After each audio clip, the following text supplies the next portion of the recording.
And you've got a coffee as well on the back. Thanks, sir. I'm hoping you're not coffeeed out. I've had a couple, I'm not going to lie. I was preaching the gospel of co-working, but I still get a lot of people who are like, oh, what's that? What does that work? And I was like, actually, why not I just sit down with one of the movers and shakers in the South Island in the space and talk about co-working. So it's high praise coming from a mover and shaker to be called a mover and shaker. And a fellow member of the Clear Glasses frame. Clear Glasses, like, they're coming back. Yeah, they've come and gone, and maybe they're on their way back. We're bringing them back. Yeah. Yeah, well, no, it's a pleasure to have a chat. Co-working, mate, it's the way of the future. Flexible working. What would you describe? What exactly is it even? Yeah, good question. And one that I get a lot, and one that doesn't have one answer. But thing is,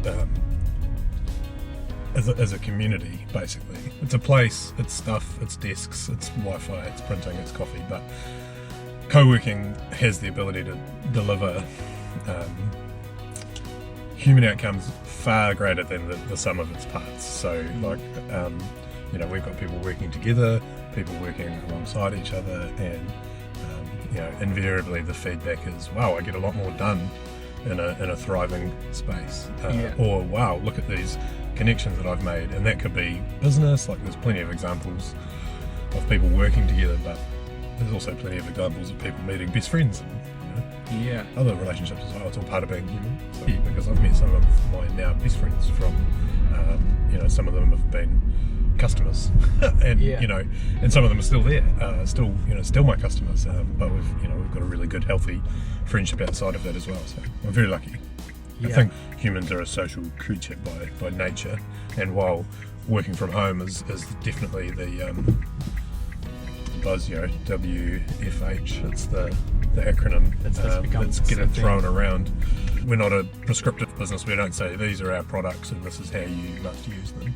I say, great, what do you do and how can I help? And it's like, I've got this co-working space, it can help in a number of ways. Like, great, you just want a desk and you don't want any community. Cool, I can do that, that's fine. Hey, good news, you can bring your dog as well. Same rules for dogs as we do for children, which is as long as they're under control and they're not annoying anybody, respecting that it's an office environment, and when they poop on the floor, you clean it up. I think those are pretty standard, fair enough rules as well. Yeah, I mean that applies to people in general. If you adhere to those rules and wherever you go, then you're probably doing it right. Yeah, I think my mom would be proud of me. I've adhered to those rules for most of my life, I think. Most of my adult life anyway. Most. So I guess the next question for me is, who are the sort of people or businesses that are hanging out in co-working space or in your spaces as well?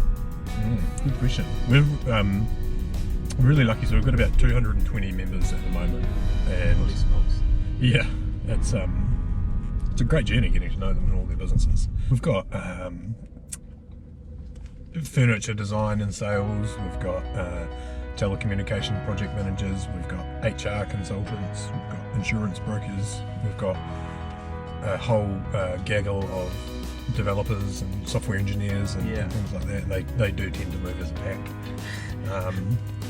And we've got all sorts. We've got the future of the dairy industry, Happy Cow Milk, Shout out Happy Cow Milk. Shout out Happy Cow Milk. You'd actually be surprised to hear that most people report an increase in productivity.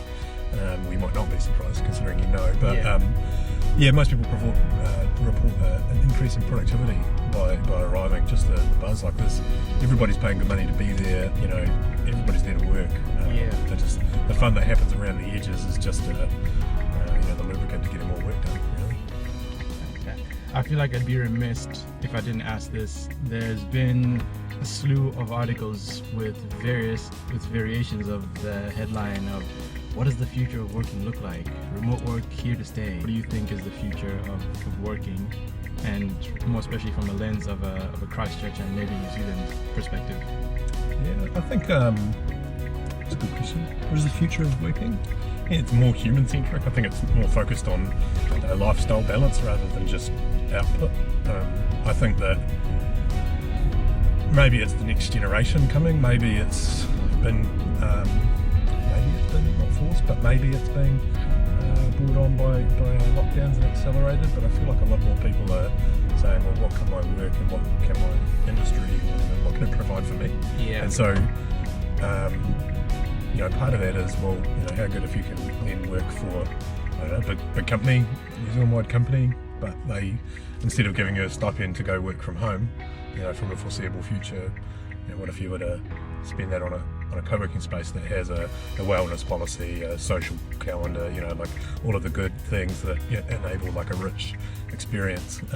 So I think that you'll see a lot more people pushing the issue to their employers, but more so seeing on the flip side of that, the larger organisations and some of those landlords really exploring what a flexible workforce can mean for their bottom line.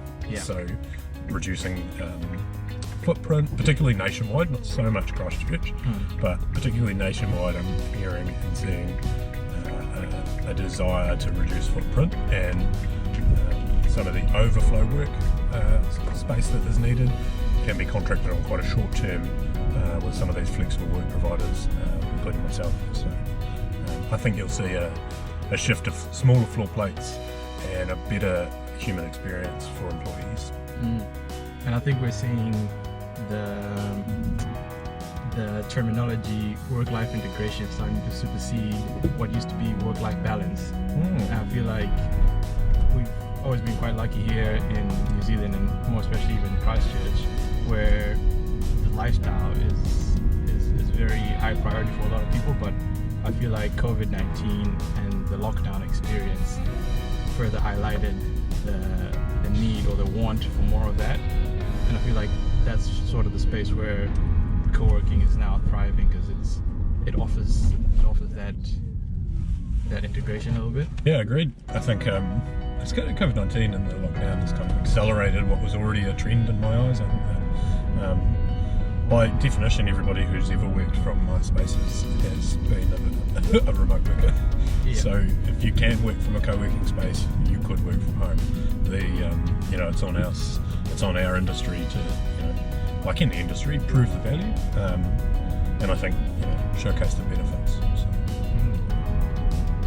Like marvelous. Well, I'm hoping there'll be a couple of people who watch this and have learned something, again, a new perspective on how to work, the different options that are available for your work, regardless of what you do.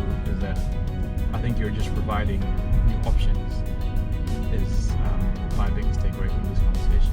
Nice. Yeah, I'd be happy to talk to anybody about what co-working is and how it might fit for their business. It might not be the fit. It might be, because it's probably a happy medium somewhere for most. Yeah.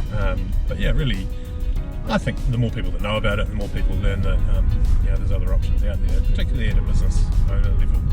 I'm really quite keen to explore with people how they might get the best out of a service like mine, rather than just telling people this is how you should work. I think I'm quite interested in finding out how could you work. So I guess the office out there, always came for a correro and a coffee. Yeah, bloody fantastic. I will definitely link all your details in the description somewhere once I figure out how to put all this stuff together. But thank you once again for an awesome chat. You're welcome.